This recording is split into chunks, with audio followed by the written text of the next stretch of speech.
Hey everybody, this is the third time I'm trying to do this. My name's Mark. I'm here starting this channel to kill some time, I guess you could say. Um, just another hobby to delve into.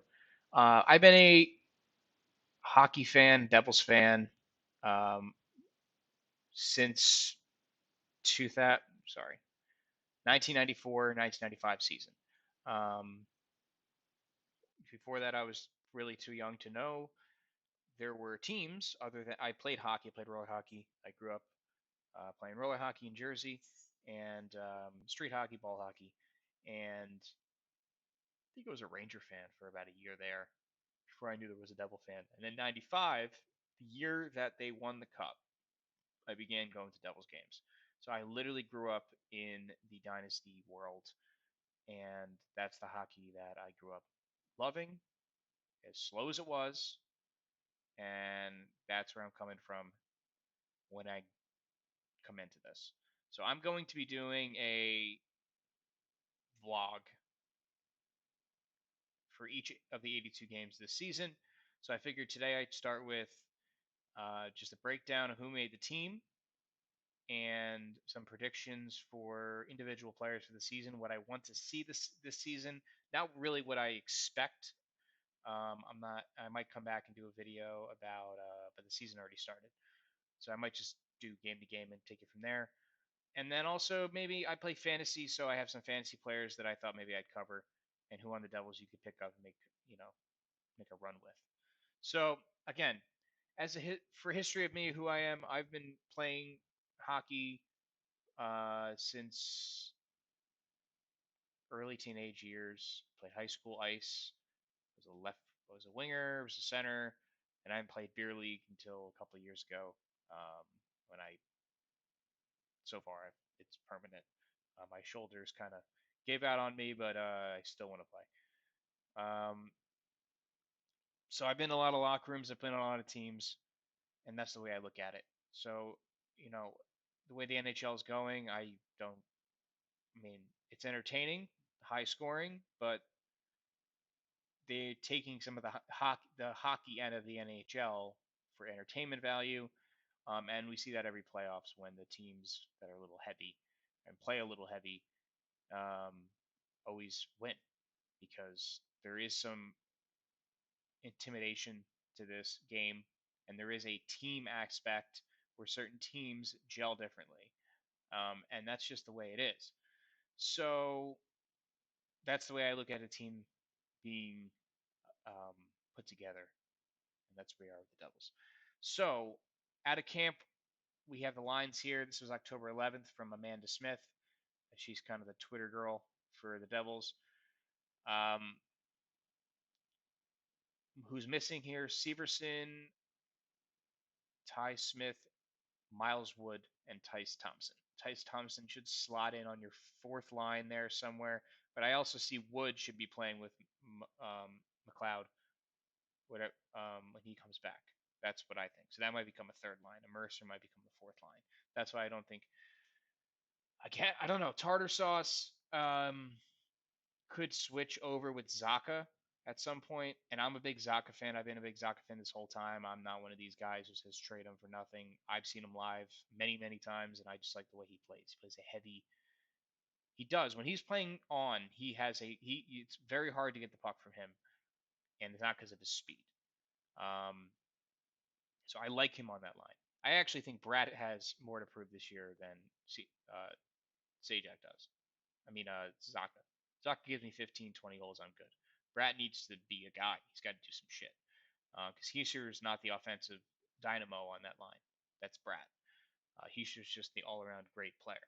Second line is really the first line in terms of scoring. And then that Mercer line, I like Mercer. I think he's got a little Yanni Gordon him skill with a little bit of pain in my ass. So I like Mercer. I like the centers. I have no problem with the centers. I got no problem with Wood coming back. I just think Wood, he belongs on the fourth line. He goes up and down. He scores sometimes. You can throw him on the power play, but that's it. That's all he's there for. I don't like to see him in that top six at all. And then defense, I think Hamilton. It should be Hamilton, Ty Smith, Subban, Siegenthaler, yes, and then you have to find out who's playing with Severson, and that's what's interesting. Are any one of these kids going to come up? Is Walsh going to come up and play with Severson? Who knows? But I like that we have a bunch of people to pick from. Colton White, maybe. And then for goaltenders, of course, we have Blackwood and Bernier. I like Bernier's numbers. I think he can play. And I'm a huge Blackwood fan, regardless of the vaccine status.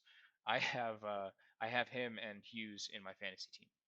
So in terms of who I'm looking for to really have a big year, other than Hughes, which I expect just based off what I saw, he should be the leading scorer on the team. I want Heischer to really solidify that really good New Jersey Devils forward who can play defense, who can play forward, and just do everything. And I think he can, and I hope this is the year that he steps up and does that. Sharangovich, I want to see that shot more. And like I said, Bratt. I know everybody wants to see Zaka's got to. I know Zaka what Zaka has to do, but I'm not as worried about Zaka as I am about Bratt because Bratt's he's just another. He's got to get a little bit more intense for me. That might be one of those hot takes that people don't like. And on defense, I think Ty Smith is a guy that at any point, if you're a fantasy player, you pick him up, and he's going to get you a bunch of assists, maybe a goal on the power play. That's about it.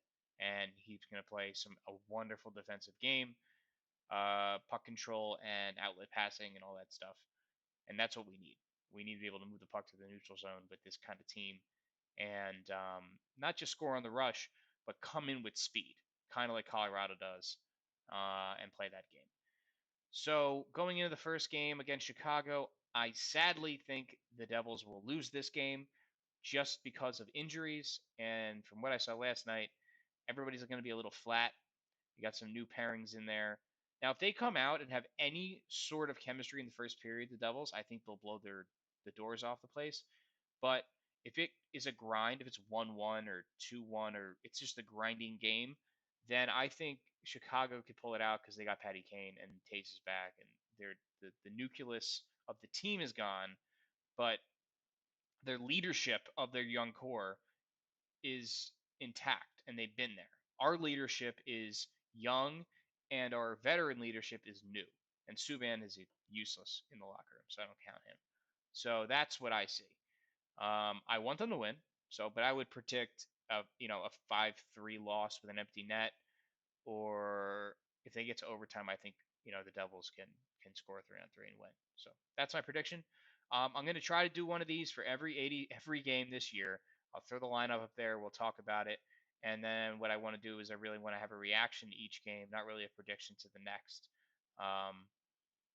And break down who I thought had a good game. There's going to be losses, and I find something positive in pretty much most of the Devils games I watch. Some are when they're terrible, it's because the whole team didn't show up. But there's always something I find as a positive, just as somebody who can binge watch hockey forever. So okay, that's going to be it today. This is the pilot. We'll see where this goes. I don't have a name yet. I don't wear any Devils gear, but this is a Devils centric podcast, so I'll throw this up there. Hopefully the video is not crap, and I have to do this a fourth time. So, all right, guys, this has been Mark. I'll get a name of this later, but enjoy the first game. I will be there opening night. I'm excited to go. So let's see. I'll talk to you guys over the weekend. All right.